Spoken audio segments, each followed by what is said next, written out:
Olá! Nos últimos meses, integrantes do governo e representantes de instituições patronais começaram a anunciar a urgência de o país realizar uma grande reforma na legislação trabalhista.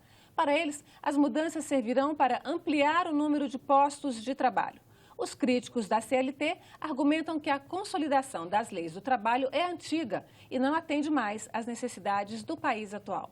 Jornada de trabalho fixa, quantidade de verbas indenizatórias em caso de demissão e poder das leis estão na mira das negociações. A reforma da CLT é o tema do Agenda Econômico de hoje. E o nosso convidado é o professor da Unicamp, especialista em relações do trabalho e ex-secretário executivo do Ministério do Trabalho no governo Lula, Marco Antônio Oliveira.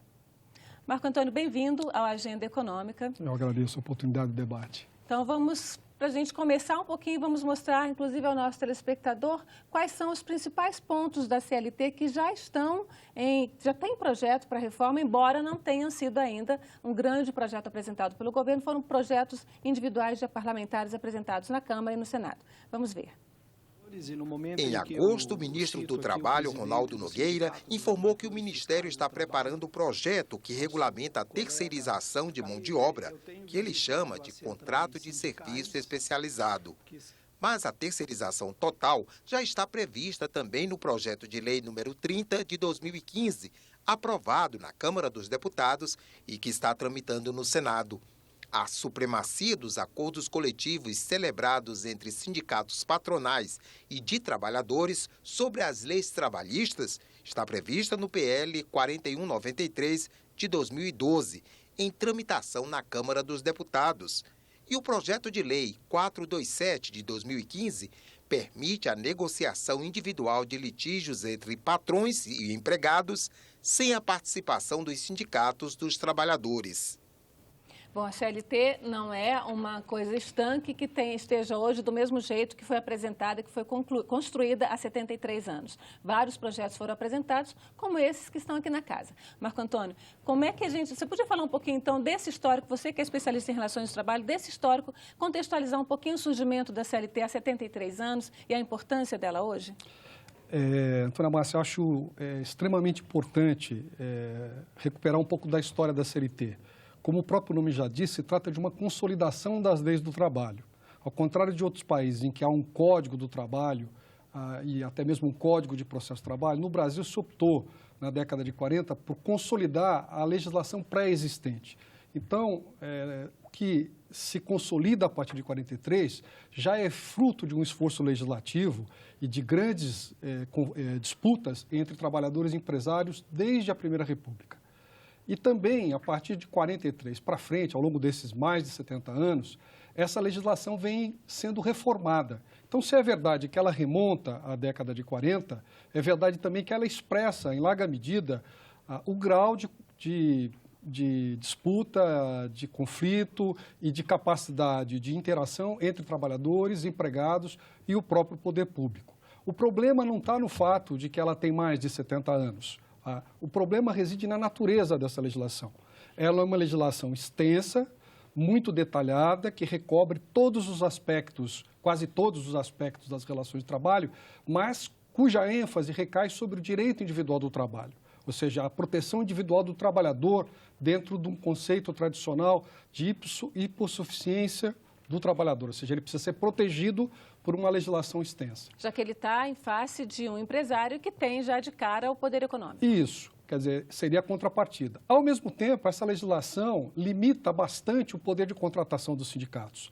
Os sindicatos só negociam por ocasião da database e o rol de possibilidades de negociação é bastante restrito, não só por força dessa legislação, mas por força do próprio limite dado à negociação coletiva. Até hoje, no Brasil, nós não temos um modelo de contratação coletiva abrangente que estenda, inclusive, a possibilidade de negociação aos locais de trabalho. Então, assim, ela vem sendo atualizada, mas ela de fato precisa de, digamos assim, uma limpeza, talvez? Que você falou que ela é muito detalhista. Eu não diria que ela precisa de uma limpeza. Nós precisamos decidir que sentido nós queremos dar quando nós falamos em modernizar as relações de trabalho no país. Nós queremos modernizar no sentido de assegurar um rol de direitos e, ao mesmo tempo, permitir com que trabalhadores e empregadores negociem e o país consiga obter ganhos de competitividade e produtividade, ou nós queremos usar disso como um subterfúgio para suprimir direitos individuais que estão consagrados na lei? Então é possível fazer uma modernização e adequar aos tempos de novas relações de trabalho, mas não tirar direitos. É possível, mas não é fácil, porque nós estamos tratando, primeiro, de uma legislação que está fortemente arraigada na cultura das relações de trabalho no país. Segundo, porque nós, em torno dessa legislação sindical e trabalhista, gravita uma série de interesses.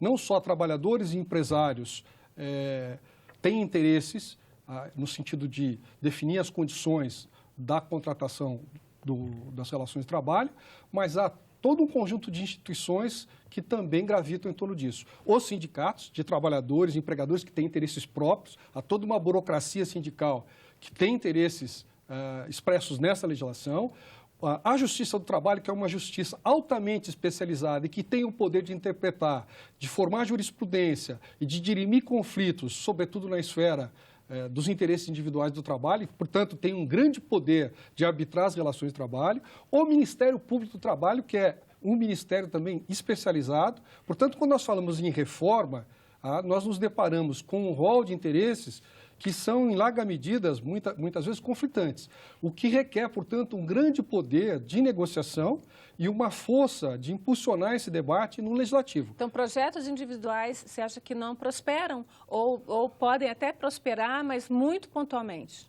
Qual é o problema desses processos? Desde a Constituição de 88 se fala em reforma da legislação trabalhista no Brasil. Se fez uma tentativa, durante o governo Itamar, de um fórum que não foi bem sucedido, que era um fórum cujo objetivo era justamente dinamizar a contratação coletiva.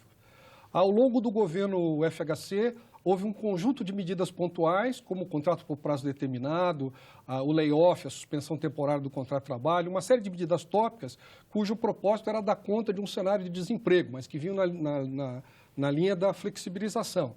Mais recentemente, o governo Lula tentou também caminhar a reforma, partindo da reforma sindical, para depois introduzir a agenda da reforma trabalhista, e também não avançou-se. Então, o que eu estou chamando a atenção é que, para que se avance nesse debate, é preciso construir minimamente uma base de consenso.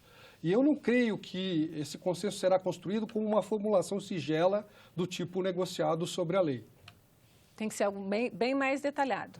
Porque esse negociado sobre a lei é o grande medo, mas a gente tem aí várias questões que estão sendo levantadas, como inclusive mudança de jornada de trabalho. Qual é a questão do negociado sobre a lei? Obviamente, há categorias que têm um grande poder de organização e de contratação, portanto. Eu cito o exemplo clássico dos metalúrgicos do ABC. Os metalúrgicos do ABC, pelo poder de barganha que têm, admitem, por exemplo, a possibilidade de estabelecer mecanismos de negociação e contratação com representação no local de trabalho, e que permitam, em alguma medida, você negociar no contrato de trabalho algumas coisas que hoje estão na lei. Mas qual é a condição para isso? Que o poder de contratação coletiva seja fortalecido. Se eu não amplio o poder de negociação dos sindicatos, se eu não permito que os sindicatos se organizem mais livremente nos locais de trabalho, se eu não asseguro a eles a proteção contra a dispensa imotivada, ao estabelecer um negociado sobre a lei, eu estou, de certa medida, quebrando, como diz muitos parlamentares, eu estou, na verdade, quebrando o poder de regulação por meio da proteção individual do trabalho. Esse é um ponto crucial do debate, ou seja, só vejo possibilidade de se avançar nessa discussão se considerar isso. Outro aspecto importante é que nós vivemos num país com realidades muito diversas. Nós vivemos num país que tem trabalho análogo à escravidão, nós vivemos num país que tem relações bastante modernas e dinâmicas. Então, qualquer ajuste na lei tem que levar em consideração essa diversidade de situações ocupacionais e prever uma gama, as proteções legais que são, como diria um velho ministro do Trabalho, imexíveis, certo? Sem as quais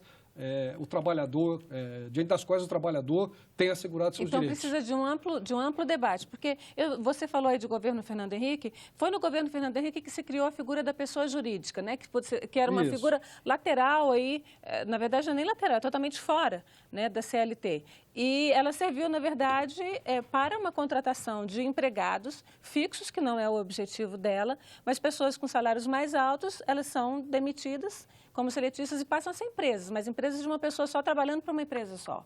Isso já é uma precarização do trabalho? Sem dúvida nenhuma. Quer dizer, em todos os países em que houve reforma, essa reforma teve um objetivo básico.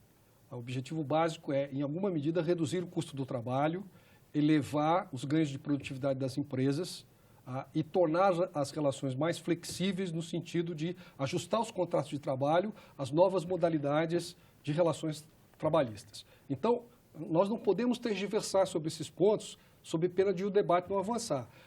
Quando se fala que não vai haver perdas de direitos, mas o que se quer é ampliar o emprego, nós precisamos ter clareza a respeito do que nós estamos falando. Nós vamos ampliar o emprego a que custo? Ao custo da precarização, certo? Ao custo da redução do rol de direitos, do que se está falando. Então, o debate até agora não avança porque também as proposições não são claras. O atual governo não apresentou até agora nenhuma proposta muito clara. Hoje mesmo, o ministro anunciou que esse debate só será levado ao Congresso, ao Legislativo, à proposta do governo, no segundo semestre de 2017. A gente aprofunda nesse assunto, então, no próximo bloco. Vamos fazer um rápido intervalo e voltamos já.